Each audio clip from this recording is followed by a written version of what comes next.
Hello everyone, this is me Maristani Vlog. I hope you are all doing well today guys. Have a blessed day everyone and sana ay nasa mabuti po kayong kalagayan. And my video for today guys ay ang aking last part ng aking pag-hiking at pag-swimming sa aking holiday for 3 days. So ayun guys, samahan niyo ako guys. Ayan, ito po yung pabalik na po kami sa aming pinagmulan. Dito kami sa baba ng bundok. And ngayon ay pabalik na kami. Same way pa rin kung saan kami bumaba. So kung kanina ay gumamit kami ng lubid pababa. Ngayon naman sa pag-akyat ay gagamit na ulit kami ng lubid. So ayun guys, pag-akyat na tayo. So sabi nga nila, buwis buhay. So ayan.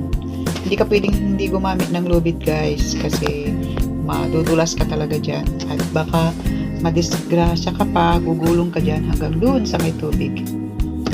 Buti kung makarating ka pa ng tubig dyan guys, baka dyan lang sa unang bato ay tigok na. So ingat-ingat lang at syempre kailangan nag-almusal ka, kumain ka, malakas ka pababa ng bundok para tsaka may baon na tubig and food para pag umakyat ay sa pagod mong bumaba may lakas ka pa rin paakyat kasi mahirap din po pagka paakyat kasi talagang yung buong power ng katawan mo ay gagamitin mo dyan sa pag-akyat.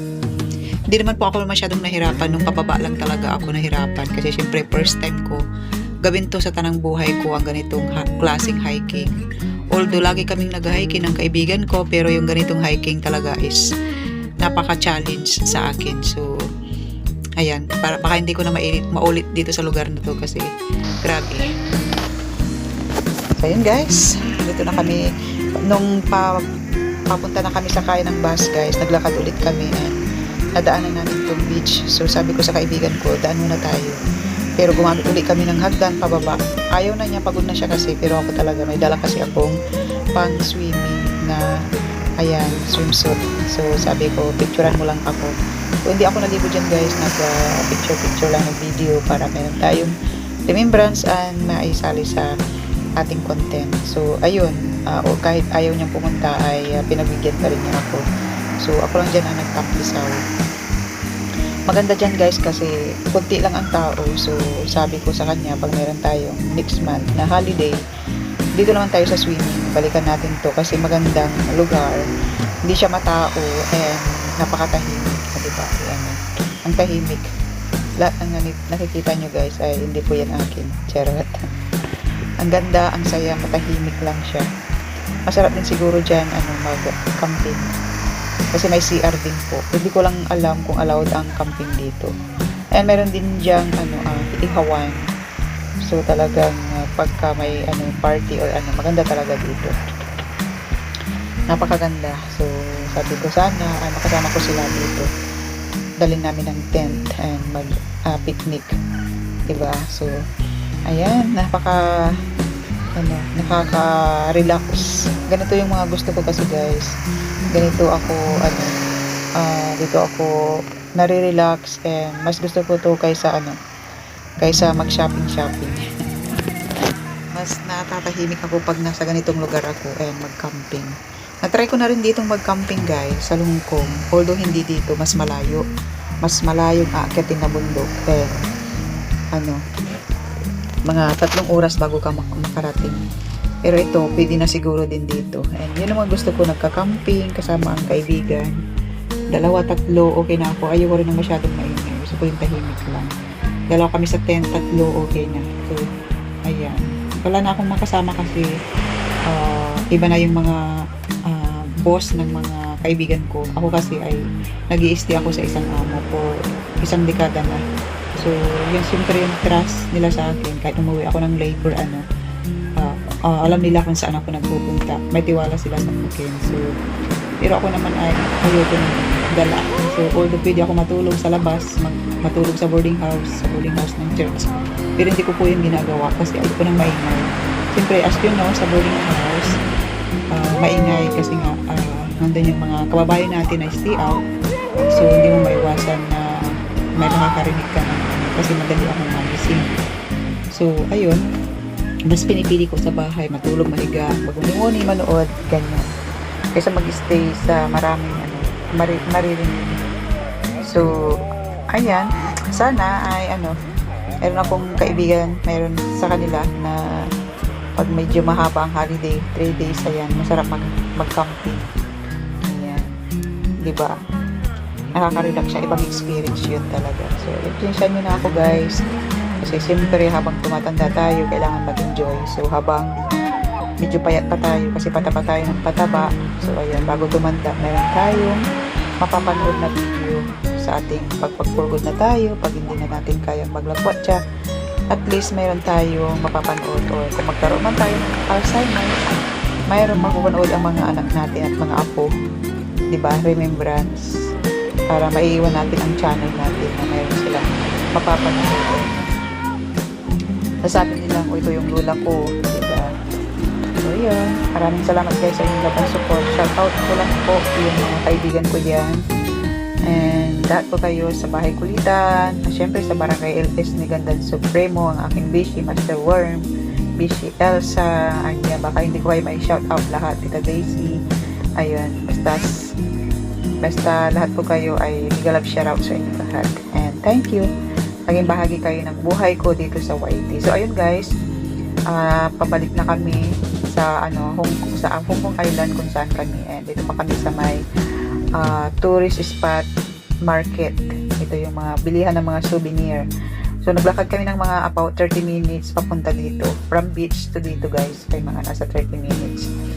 So, pagod na yung kasama ko. And, syempre, sabi ko, ikot muna tayo dito. Ayan, mga souvenir guys, ang mura ng mga plate, ilang mga accessories sa loob ng bahay. Ayan. Siyempre, medyo may siya. Hindi katulad nung sa may Hong Kong Island, mas mura siya doon kaysa dito. Kasi nga, mga foreigner yung mga nandito. So, siyempre, ang presyo ay iba.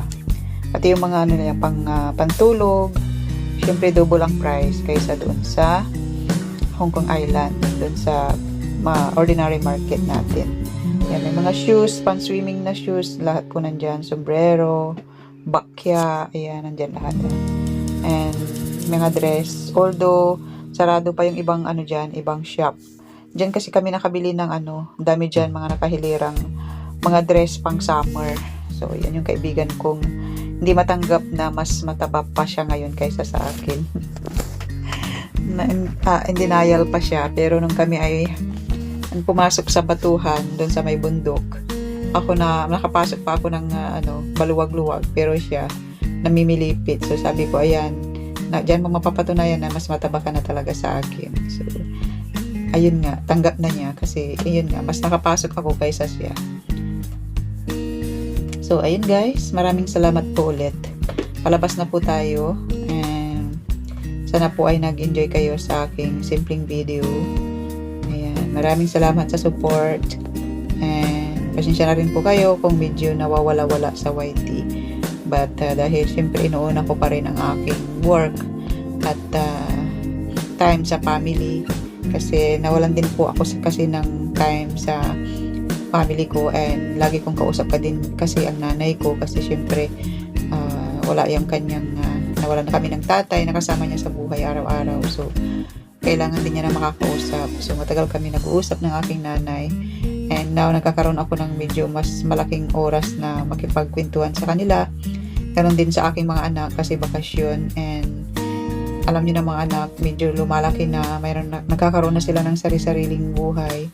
And ngayon, walang pasok. So, sinusulit ko yung mga ganitong walang pasok na medyo nakakapagkwentuhan kami ng mahaba-habang oras. And siyempre sinasabi na rin natin ang pasimple ang pangaral sa kanila, kasi siyempre ang mga ang mga kabataan ngayon ay iba na.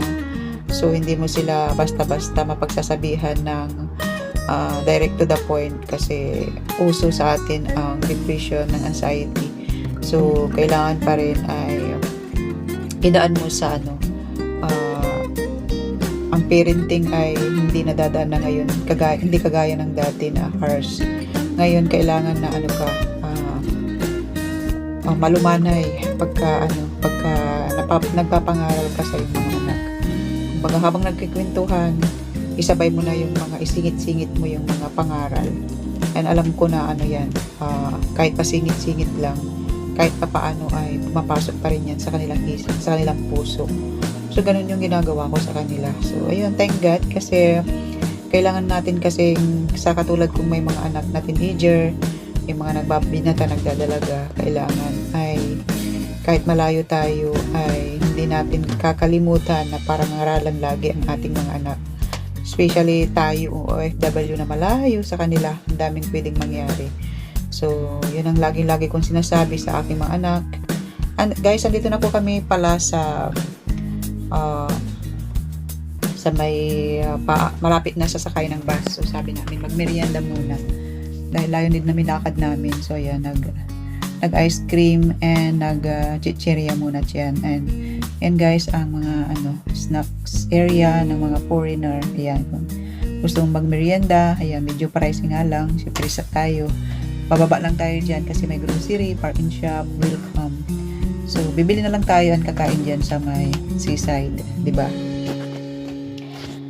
And ayan, gaya ng sinabi ko guys, ay sa mga tulad kong single mom na malayo sa mga anak, kailangan natin ang pag-pray ang ating mga anak kasi hindi natin sila maipaabot sa kanila ng personal ang mga pangaral natin. So, prayer talaga is the best and talagang na-proof ko na ang prayer talaga ay talagang ng mother ay napaka-powerful. So, wag po natin laging kalimutang ipag-pray ang bawat isang sa atin din sa mga